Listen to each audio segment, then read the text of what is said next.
আমরা দেখতে পাচ্ছি যে একটা শাসকের বিদায় হলে তার সেই ফাঁসিবাদী ব্যবস্থার এখনো বিদায় ঘটে না।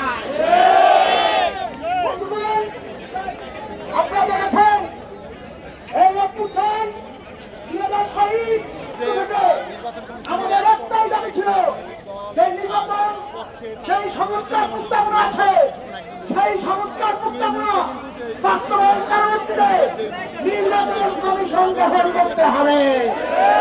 কিন্তু আমরা কি দেখতে পাচ্ছি, আমরা এই নির্বাচন সংস্কার যে প্রস্তাবনা হয়েছে সেই সংস্কার প্রস্তাবনা অনুযায়ী নির্বাচন কমিশন পুনর্গঠন করতে হবে।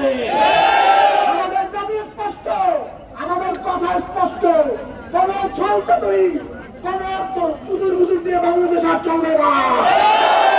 সাংবাদিক বন্ধুগণ, এই জুলাই অভ্যুত্থান পরবর্তীকালে অন্তর্বর্তীকালীন সরকার গঠন হওয়ার পরে স্থানীয় সরকারগুলো তারা বাতিল ঘোষণা করে।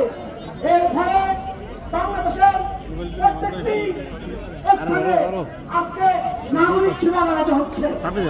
আমরা চাই এই অন্তর্বর্তীকালীন সরকার তারা স্থানীয় নির্বাচন করার মধ্য দিয়ে এদেশের মানুষের যে নাগরিক সেবা পাওয়ার অধিকার, সেই নাগরিক সেবা পাওয়ার অধিকারকে তারা নিশ্চিত করবে।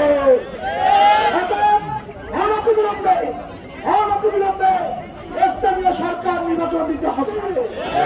আজকে আমরা দেখছি যে 3টা অবৈধ নির্বাচন ছিল, সেই নির্বাচনকে আদালত দ্বারা বাতিল ঘোষণা করা হয়েছে। কিন্তু কিছু লোক তা জুলাই অভ্যুত্থানকারী যোদ্ধারা তা কখনো মেনে নেবে না। এই মুহূর্তে দরকার এই নির্বাচন কমিশন পুনর্গঠন এবং স্থানীয় সরকার নির্বাচন।